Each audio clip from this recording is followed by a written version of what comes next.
Do you trust yourself? Do you have your own back? Are you there for yourself when you need it most? Self-trust is one of those things that we don't talk about really often. We talk more about self-confidence and self-esteem. But the root of both of those things, of self-esteem and self-confidence, is self-trust. You cannot be confident or have healthy self-esteem without trusting yourself first. It is the foundation of what those things are built on. Our relationship with ourself has to involve self-trust. It doesn't just have to involve it. It has to be the center of our relationship with ourselves. Has to be self-trust. Like any relationship, if there is no trust, it's hard to have a healthy relationship with another human being. And it's the same thing for ourselves. And so a lot of people don't know, do I trust myself? I don't know. How do I know whether or not I trust myself, whether or not this is something I really need to work on? So today I want to talk to you about several signs that you don't trust yourself, just little ways that this shows up in our everyday lives, so that you can know if this is an area that you are going to want to really focus on and pay attention to and intentionally work on. Because, like any relationship, it is incredibly important. If you're new here, welcome to our incredible little corner on the internet. Take a second, introduce yourself in the comment section below, and if you are back again, say hello in the comment section. Either way, my name is Julia Christina, and I'm a registered clinical therapist, a researcher, a coach, and the creator of my incredible membership community, the Shift Society, that you can get more information about in the description below. This is where we are taking this work deeper so that we can have the key shifts that will create the big life transformations. You can get more info below. I help heart-center go-getter people break through the crap that is holding them back so that they can like themselves and their lives more every day. And it's really hard to like yourself if you don't trust yourself. So let's look at, wow, I think I have 15 signs. We're not going to take a ton of time on them. We're going to go through them one at a time and just take note of which ones really stand out for you. And I'd love to also hear in the comment section below which one of these put a light bulb on and made you kind of realize that there were some things going on, that you were treating yourself in certain ways, or that you were showing up in life in certain ways, or you were doing certain things that were actively depleting and maybe even damaging your relationship with yourself by not having that trust within yourself. And the first sign that you don't trust yourself is that you have a hard time making decisions. This has come up a lot. This has actually come up more in the Shift Society lately. We've been talking about this, about decision making and being stuck in decision paralysis and not knowing what to do. And often this comes about because we don't trust ourselves, right? When we really don't know which decision to make, it's not about necessarily doing the right or wrong thing. It's about how we're going to treat ourselves, how we're going to talk to ourselves, regardless of the outcome.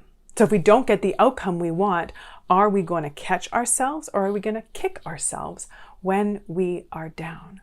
So this is why we struggle to make decisions, because we do not trust how we are going to treat ourselves if the result isn't the one that we wanted. The next sign that you don't trust yourself is you don't acknowledge your own wants or needs. For those of you who struggle with emotional fusion or people-pleasing or codependence, you're not actually respecting your own wants and needs and are making other people's more important than yours. And this can be for a lot of reasons. Often it's because you don't think that you don't matter as much, or you think that the only way to get people to really love you and want to have you around is for you to default to them, to do what they want to do all the time, thereby fusing yourself to their wants and needs, which then we end up losing ourselves and not even really knowing who we are. It's really hard to trust someone who doesn't listen to us, who doesn't acknowledge what's important to us. The next sign that you don't trust yourself is you don't let yourself process your feelings. Often, And, all fairness, we were never taught how to process our feelings. Most people were not taught it. When I teach people how to process their feelings in the Shift Society, a lot of people are like, I had no idea how to do this. How come nobody taught me how to do this? It's not that hard, but you need to know how to properly do it. But for those of us who don't know how to process a feeling, we don't let ourselves have our feelings because we're so scared of our feelings, because we don't know what we are going to do to ourselves, how we're going to talk to ourselves, how we are going to treat ourselves, how we're going to judge or criticize ourselves for having those feelings, whether or not we're going to get stuck in sort of this downward spiral and not be able to get out of it and stay stuck in there way longer than we want to, so we don't let ourselves have our feelings and don't let ourselves be with our feelings. The next sign that you don't trust yourself is you second guess yourself often. That you'll make a decision and then go back on it. And that you will do something and then doubt it. That you won't just sort of let yourself do something and go with it and trust that you will be able to deal with whatever happens. Back to this thing about making decisions. Again, we second guess ourselves because we're not sure how we're going to treat ourselves if we don't get the outcome that we want to. If things don't go the way that we want them to, then we're worried about how we're going to treat ourselves because we don't trust that we are going to catch ourselves instead of kick ourselves when we're down. The next sign that you don't trust yourself is you don't believe in your inherent worth. And I have heard this from so many of you that are like, I'm not good enough, I'm not worthy enough, I don't have what it takes. And I've talked about this here before, and I love Brene Brown's work, and I love the way that she talks about our worth. And she says that there's no way to prove your worth, which means there's also no way to disprove your worth. The only thing that makes you worthy is the fact that you were born. You are here. You wouldn't be here if you weren't supposed to be here. So if you are here, you are worthy. And then yes, we go through things in our lives and we experience things, pain and hurt and trauma and things that take away from that sense of self-worth. And we think someone else's actions towards us, someone else's hurtful or harmful actions towards us make it mean that we're not worth something. But their actions have nothing to do with our worth. Their actions have to do with their own pain and their own struggle with their own sense of worth. I know it's a hard one to wrap our heads around, but it is so simple. You know that you are worthy only because you were born. The next sign that you don't trust yourself is you discount your own value. Same with that, not being able to believe in your worth, that you discount the value. And maybe this one is a little bit more external, where you discount the value you bring to your job, to your relationships, to your family, to the work that you're doing in the world, what you're contributing, that you discount your value. And for my overachievers and overfunctioners, which are going to be talking about overfunctioning in another video, but you never let yourself acknowledge your value. My perfectionists are in this category too, right? Nothing is ever good enough. I've heard people say often that they're like, oh no, I'm not a perfectionist because nothing I ever do is good enough. And that, my friends, is the perfectionist theme song. That's how you know you are a perfectionist, because nothing you do is ever good enough. You're always trying to achieve something and it's never quite right. I'm a recovering perfectionist, and so I get that. But not allowing yourself to believe in the value that you bring. It's really hard to trust someone who doesn't acknowledge the value that we bring and is able to just let us sit in that without having to be the best in the world or to blow everyone's mind no matter what we do or what we say when we open our mouth. That's not a prerequisite for being valuable.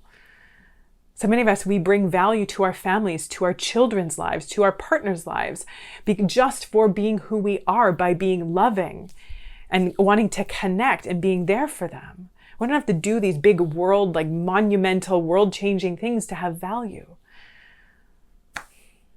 The next sign that you don't trust yourself is you beat yourself up for your mistakes. It's okay to be disappointed when you make a mistake, right? We're not going to be like, oh, I totally screwed that up. Oh, well, it's all good, right? Like, it's okay to not feel great when you make a mistake and be able to say, wow, not my finest move, not the best thing ever, but what am I going to learn from this? How am I going to grow from this? What do I want to do differently next time? But sitting in our own kind of self-flagellation and beating ourselves up, it actually doesn't do anything except for make us feel terrible. And it's really, again, hard to trust someone who beats us up with their words and says things that are not the most uplifting and supportive when crap hits the fan. The next sign that you don't trust yourself is you downplay your successes. Now, I'm not saying, for those of you who are kind of more heart-centered, highly sensitive, empathic people, you're not the type of people to just like walk around and be like, I'm so great. I'm God's gift to humanity. Right? I'm not asking you to do that because that's going to make you terribly uncomfortable. But just being able to stand in your successes. This isn't about saying I'm so great, but this is about saying I'm proud of me. Good for me. I worked hard at that. I put effort into that. I did the steps. I showed up. And I'm proud of myself. So often, those of you, again, who are perfectionists, overachievers, high functioners, you might kind of work really hard to get to a success. And then you notice that you're like, great, that happened. Now you're on to the next thing. Instead of actually taking a second to recognize and realize what you've done and what you've overcome. Own your successes. Let yourself sit in that for a hot second. It's going to be really hard to have a good, trusting relationship with someone when we're like, hey, I just did this thing and I just worked really hard and I got this outcome, or this came about, or this happened and this goal was reached. And the person's like, yeah, whatever. Okay, what's next? What else you got? It's going to be really hard. The next sign that you don't trust yourself is that you often overthink what the right thing is to do.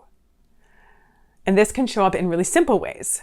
Even just within writing an email, what's the right way to word this? How am I going to make sure that this is coming across the exact way that I want it to come across? And essentially what we're doing with that is we're trying to control other people's thoughts by overly editing ourselves, by overly thinking what the right thing to do or say is. Maybe even it comes up when you're at work or when you're at social gatherings. You're like, what's the right thing to say? How am I going to make sure that I don't say something stupid or silly or give something, say something the wrong way that someone's going to judge me for? We're always thinking, what's the right thing, the right way to be, the right thing to do. And again, we're trying to control other people and we're trying to control outcomes because we're afraid that if something doesn't go the way that we want it to, we don't get the outcome we want, we are going to be terrible to ourselves. This is about self-trust. Have you ever thought about this before? A lot of these things that we do are rooted in our lack of self-trust, because we don't trust that we're going to be there for ourselves. The next sign that you don't trust yourself is similar to what we just talked about, is you overly ruminate about things that you've said or done. So the one before was about wanting to make sure you say the right thing. And then the next one is about replaying things that you did or said, wondering, did I say that right? What are they thinking? What if they didn't take that the way that I was expecting or that I was hoping they would, anticipating they would, right? What if it turns out like this? What if I made the wrong decision? What if it doesn't go right? Like we spend all of this time ruminating and also often even bordering on obsessing about things in the past that we did or said. The next sign that you don't trust yourself is you try too much to control your environment. You try too much to make things a certain way, whether it's, physically your home environment. You're trying to control everything within the home.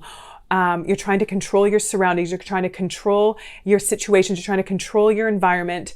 You're trying to control your interactions. You're trying to control your relationships. You're trying to control what you do at work and how much you do at work, and trying to keep your hands in everything and take all of the control, and wanting to just have that control to make things be a certain way so that you can feel okay.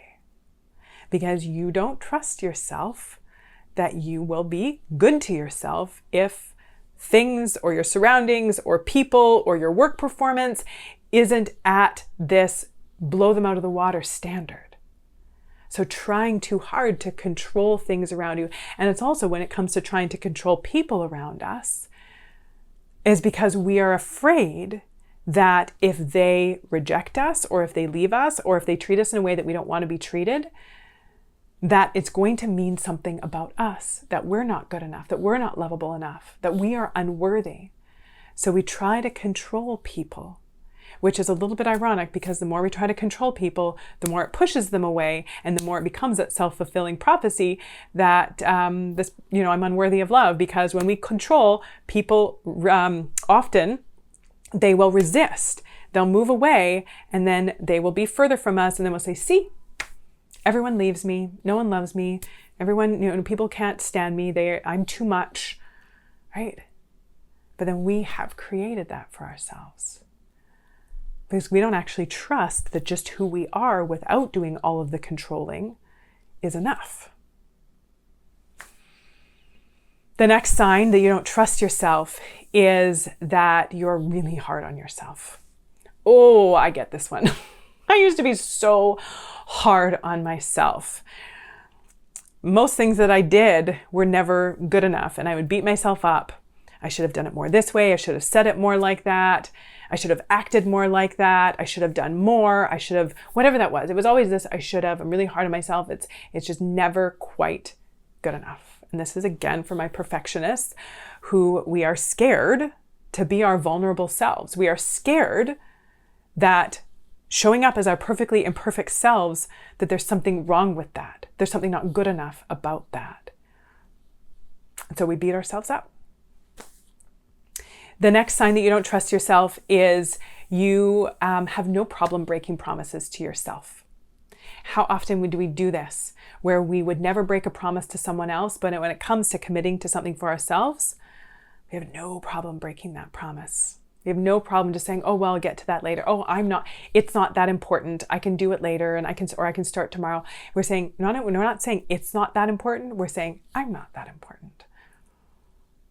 The next sign that you don't trust yourself is you pass off decisions to others more often than not. When you're out at a restaurant, or when you're even just deciding on going to a restaurant, you're always defaulting to someone else. You're always letting other people make those decisions. Well, I don't know, you decide. And it's one thing to kind of compromise and to do a little bit of back and forth, but it's another thing to default to other people a lot of the time, if not most of the time, or even when it comes to life decisions. I don't know, what do you think I would do? And that's different than just getting feedback and opinions, where we can feel that, like, I need permission from someone else. I need someone else to make this decision for me, because I don't trust that if I make my own decision and it doesn't go the way that I expect it to, that I'm not going to be terrible to myself. So at least if somebody else makes the decision, then I'm not to blame. But what if I still didn't have to be to blame? If the decision didn't go, if the thing that I did, the decision that I made didn't go the way that I was expecting, what if I still didn't have to blame myself? The next sign that you don't trust yourself is that you believe that other people's opinion of you is more important than your own. And this is a big one. This is a big one for a lot of us. We are believing other people's thoughts, ideas, opinions, criticisms, judgments of us more than we are taking the time to really connect with who we are, to believe in who we are, to know who we are. We've been spending a lot of time in the Shift Society this past couple months developing our relationship with ourselves, knowing who we are and learning how to build that self-trust from deep within, because of how essential it is. For it is how we feel about ourselves, and how we feel about ourselves is going to show up, is going to influence how we are showing up in our lives. The decisions that we are making, the things that we are doing, the experiences we are having, the relationships we are engaging with. Having those things in healthy ways are going to be dictated by our relationship with ourselves, which is rooted in the trust that we have for ourselves. Get on the waitlist for the Shift Society. the description, or the link for that is in the description below. And I also have, in the meantime, while you're waiting to get into the Shift Society, you can get a download in the description below as well. That's the steps to building self-trust. So I'm going to walk you through those steps to start building that self-trust while you're waiting to get into the Shift Society. So make sure that you grab that. Let me know which one of these was a hard but important truth. Which one of these helped wake you up a little bit and helped you realize that you deserve better from you. That you deserve to build a trusting relationship with you. It's not just going to happen on its own. So let me know in the comment section below which one of these really connected with you, where you're like, yep, Julia, I'm going to commit to working on that one. Like the video, share it out. Subscribe to the channel if you haven't already. And until next time, please take good care